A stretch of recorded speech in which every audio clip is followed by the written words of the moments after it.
हम आ गए हैं। आज हम बात करेंगे प्रोग्रामिंग लैंग्वेज की। तो पहले हम बात करते हैं लैंग्वेज की। लैंग्वेज जानते ही हो तुम, भाषा होती है। जैसा कि मैं अपनी बात, अपने विचार, अपने मनोभाव तुम्हें समझा रहा हूं, तो किसी साधन का तो यूज कर रहा हूं अपने विचारों का आदान प्रदान करने के लिए। तो उसी साधन को हम बोलते हैं लैंग्वेज या भाषा। आदमी आपस में बातें करते हैं, कहीं भी चौराहे पे देख लीजिए खड़े हुए वो बातें कर रहे हैं, तो 100% वो अपने विचार एक दूसरे को आदान प्रदान कर रहे हैं। तो किसी ना किसी साधन का तो यूज कर ही रहे होंगे। अब वो साधन हिंदी हो सकता है, इंग्लिश हो सकता है, एक लैंग्वेज है, किसी में भी हो सकती है, ठीक है। लेकिन कभी कभी तुमने देखा होगा, जैसे कि मान लीजिए एक आदमी है और एक कंप्यूटर है, वो मशीन है, तो उसको तुम वो आदमी अपने विचार उस कंप्यूटर को कैसे बताए। तो इसके लिए भी एक साधन का यूज किया गया है, उसे बोलते हैं प्रोग्रामिंग लैंग्वेज। तो प्रोग्रामिंग लैंग्वेज एक लैंग्वेज है जो कंप्यूटर के द्वारा, जो आदमी के द्वारा कंप्यूटर को समझाई जाएगी, उसी लैंग्वेज को बोलते हैं प्रोग्रामिंग लैंग्वेज। क्योंकि वो तो मशीन है एक, तो मशीन को तुम्हें समझाना है। और तुम भी जानते हो वो जो मशीन है, जितनी भी इलेक्ट्रॉनिक डिवाइस है, वो केवल दो ही बातें जानती हैं, 0 या 1, ऑन ऑफ, इसके अलावा वो कुछ नहीं जानती, ठीक। तो यहाँ पर जो हमारी लैंग्वेज है, उन लैंग्वेज कितने टाइप की हैं, कैसी कैसी हैं, वो मैं तुम्हें समझा रहा हूँ। तो मैंने यहाँ पे दिखा भी दिया है, मैंने लिख दिया है, हिंदी में लिख दिया है यहाँ पर। भाषा वह साधन है जिसके द्वारा हम अपने विचारों को व्यक्त कर सकते हैं। अब बात आती है प्रोग्रामिंग लैंग्वेज। प्रोग्रामिंग लैंग्वेज वो है जो जिसे कंप्यूटर समझ सकता हो, आदमी बताए और वो समझ ले, तो उसे कहा गया प्रोग्रामिंग लैंग्वेज। अब ये प्रोग्रामिंग लैंग्वेज जो है 3 तरह की होती हैं। एक होती है मशीन लैंग्वेज, एक है असेंबली लैंग्वेज, और एक है हाई लेवल लैंग्वेज। पहले हम बात करते हैं मशीन लैंग्वेज की। पहले इसके लिए एक नोट ध्यान जरूर रखना, ये ऑब्जेक्टिव में आया हुआ है। मशीन और असेंबली, इन दोनों को मिलाकर लो लेवल लैंग्वेज भी कहा जाता है। वो है हाई लेवल, और इन दोनों को कहा जाता है लो लेवल लैंग्वेज। इस बात को भी ध्यान रखना। अब हम एक एक की बात करेंगे। सबसे पहले बात करते हैं मशीन लैंग्वेज की। मशीन लैंग्वेज एक ऐसी लैंग्वेज है जो सीधी कंप्यूटर को समझाई जा सकती है, बीच में किसी दुभाषे की जरूरत नहीं पड़ेगी। दुभाषे का मतलब मैं क्या कह रहा हूं, अब वो समझिए। जैसे कि मान लो मैं हूं, मुझे कोई अपनी बातें हिंदी में बता रहा है, तो मुझे अपने समझ में आ रही है, कोई दिक्कत ही नहीं है। लेकिन कोई आदमी मेरे सामने मराठी खड़ा हो जाए और वो बोलने लगे, तो मुझे तो समझ में नहीं आएगी उसकी बातें। तो मुझे उसकी बात समझ में नहीं आ रही है, तो मुझे निश्चित रूप से कोई एक ऐसा आदमी चाहिए जो मराठी भी जानता हो और मुझे हिंदी में वो समझा सके। तो वो आदमी हमारे लिए क्या हुआ, एक दुभाषी, ट्रांसलेटर हुआ। ट्रांसलेटर हुआ जो वो मराठी को ट्रांसलेट करेगा और मुझे हिंदी में बता देगा। तो ऐसी लैंग्वेज जो सीधी कंप्यूटर को समझाई जा सकती है, उन्हें बोलते हैं मशीनी लैंग्वेज। बीच में किसी ट्रांसलेटर की जरूरत ना हो। मुझे हिंदी आती है, हिंदी सामने से कोई बोल रहा है, समझ में आ रही है, तो मेरे लिए वो हिंदी मशीनी लैंग्वेज है। तो ऐसे ही कंप्यूटर को एक ही चीज समझ में आती है, 0-1 वाली लैंग्वेज। तो यदि हम कोई भी ऐसा प्रोग्राम, कुछ भी प्रोग्राम 0-1 में लिख दें, तो उसके लिए वो लैंग्वेज बन जाएगी कैसी, मशीनी लैंग्वेज। जैसे कि मैंने एक प्रोग्राम यहाँ पे लिखा हुआ है, छोटा एक प्रोग्राम है वैसे ही। तो देखिए जो भी प्रोग्राम लिखा हुआ है ये 0-1 में ही लिखा हुआ है, तो इसे कहेंगे कि हाँ भी जो प्रोग्राम लिखा हुआ है किस लैंग्वेज में लिखा हुआ है, मशीन लैंग्वेज। तो मशीन का मतलब यहाँ कंप्यूटर से होता है, हम कंप्यूटर वैसे ही बोल देते हैं, कंप्यूटर का मतलब होता है मशीन। क्योंकि मशीन जो होती है वो बहुत सारी चीजों से मिलकर बनी होती है, ठीक है। हम पूरे डिब्बे को बोलते हैं कंप्यूटर, कंप्यूटर में तो बहुत सारी चीजें होती हैं उसके अंदर भी, तो यहाँ पे मशीन कहा जाता है। तो मशीन लैंग्वेज का मतलब जो कंप्यूटर को सीधी समझ में आ जाए, किसी बीच में मीडिएटर की, ट्रांसलेटर की कोई जरूरत ना पड़े। और ये मैंने यहाँ पे इसका एक प्रोग्राम दिखाया है। अब हम बात करते हैं दूसरी, असेंबली लैंग्वेज।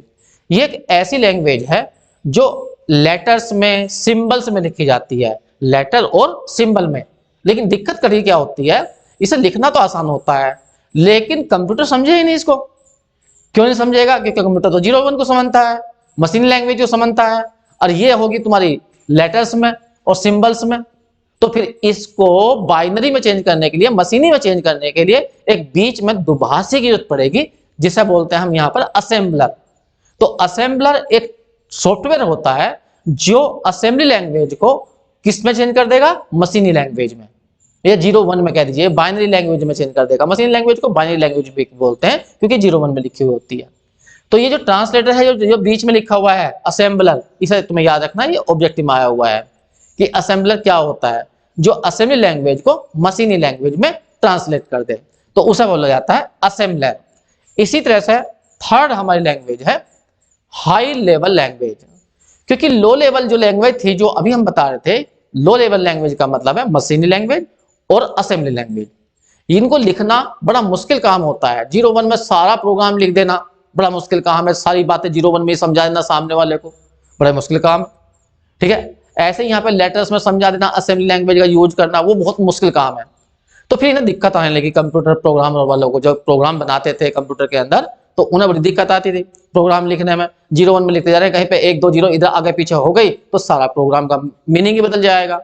तो फिर इन्होंने एक लैंग्वेज बनाई जिसे बोलते हैं हाई लेवल लैंग्वेज। अब हाई लेवल लैंग्वेज एक नहीं है, अब तो इस टाइम पे इतनी सारी हाई लेवल लैंग्वेज हैं जो 0-1 में नहीं लिखी जाती, ना ना ना ना ना, उनके लिए अलग ही कोडिंग, उसे तो बोलते हैं कोडिंग करना, लैंग्वेज बनाना को कोडिंग करना, ठीक। तो उसमें जो है वो ऐसे प्रोग्राम बनाए जाते हैं जो 0-1 में नहीं होते, लेकिन उनको फिर ट्रांसलेटर के द्वारा 0-1 में कन्वर्ट कर लिया जाता है, मशीन लैंग्वेज में कन्वर्ट कर लिया जाता है। तो उनमें प्रोग्राम को लिखना बहुत आसान होता है, तो वही कहलाती है हमारी हाई लेवल लैंग्वेज। यहाँ पे मैंने यही बात लिखी है जो मैंने तुम्हारे मुंह से बोली है, और यहाँ पर मैंने एक प्रोग्राम लिख के दिखाया है जो एक हाई लेवल लैंग्वेज में लिखा हुआ है, और वो हाई लेवल लैंग्वेज है सी लैंग्वेज। तो सी लैंग्वेज का मैंने एक ये प्रोग्राम लिख के दिखाया वैसे समझाने के लिए कि हाँ भी ये सी लैंग्वेज का एक प्रोग्राम है जो बाइनरी में नहीं है, ठीक है।